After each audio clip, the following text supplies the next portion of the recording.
Hello everybody, my name is Alex Guilfoyle, and today I'm going to be presenting the causes of marine species extinction in the Gulf of California and its impacts. Alright, so let's get some background on extinction. Extinction itself is a natural process and has been occurring since the Earth first started, but the rate at which extinction occurs has widely varied. Today, the extinction rate is 1,000 to 10,000 times the rate that it was back in the Pleistocene epoch period, which is the period in which we had our last ice age. Throughout time, there have been many natural reasons for species to go extinct. According to the UN Environment Program, species can naturally go extinct if they are unable to evolve fast enough to meet changing circumstances, or if their niche disappears across its natural habitat. But neither of these causes of extinction are as common as the amount of species going extinct daily, which is equivalent to one species dying off every 60 seconds. Impacts of extinction. So until quite recently, many scientists believed that we couldn't possibly destroy marine species populations because of how easily they are able to avoid traps and how quickly they multiply.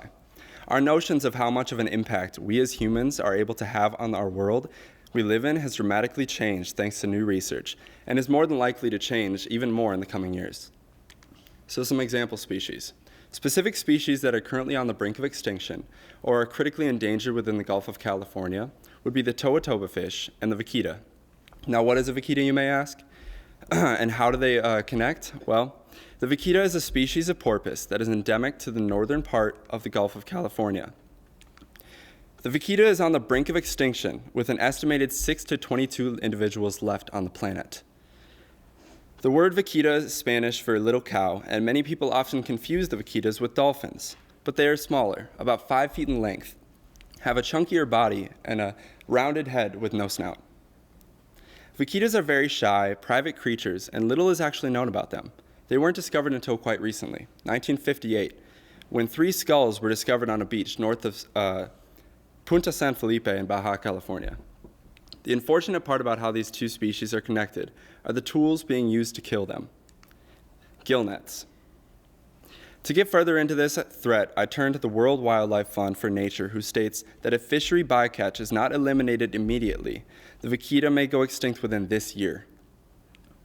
Nearly 1 out of every 5 vaquita get entangled and drown in gill nets intended for other marine species like the toa toba, which is a critically endangered fish also found in the upper Gulf of California, whose swim bladder is worth more than gold. Some action steps. There are currently many organizations that are doing whatever they can to help the Sea of Cortez. Even the US Navy has gotten involved with the rescue of the vaquita populations.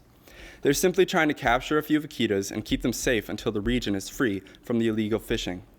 But the unfortunate part about this idea, according to Dr. Phil Miller, a population biologist working with the CPSG, or Conservation Planning Specialist Group, is that there have been many failed attempts at capturing any of the last vaquitas. Anytime they are able to successfully find and bring one onto the boat, the vaquita would become more and more stressed. And once the vaquita was put into a sea pen, the stress would cause it to eventually die. Since these attempts, they have called off further rescue efforts and have turned to simply protecting the area in which the vaquitas are located. Future of the Gulf. One of the broadest and simplest things that should be done to help the Sea of Cortez would be worldwide education on the topic. The vaquitas being such an unknown species is a key piece to their demise. If more people around the world knew about this animal and what was going on in the Gulf of California, there would be more pressure on the Mexican government to do something to stop the extinction at hand. More specifically, the Chinese population needs to be educated on this problem and how their intake of the toa toba soup is causing the species to go extinct. We should also educate them further on the true abilities medicinally that the toa toba swim bladder actually has. We need to pressure our government into ending all seafood imports from Mexico until their ban on gill net fishing is properly enforced. The Mexican government also needs to provide more resources to the fishermen who are interested in continuing their legal fishing so that they can get enough money to support their families.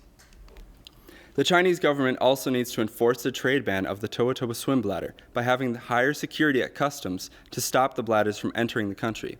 They also need to provide more training to their security teams who are going to fish markets to search for the Tohotoba swim bladders. And in conclusion, when the buying stops, the killings will too. Thank you for taking the time out of your day to listen to me. Please have a great rest of your night. Keep the vaquitas in your mind and be conscientious of what is going on to our planet and its inhabitants. We are their only voice.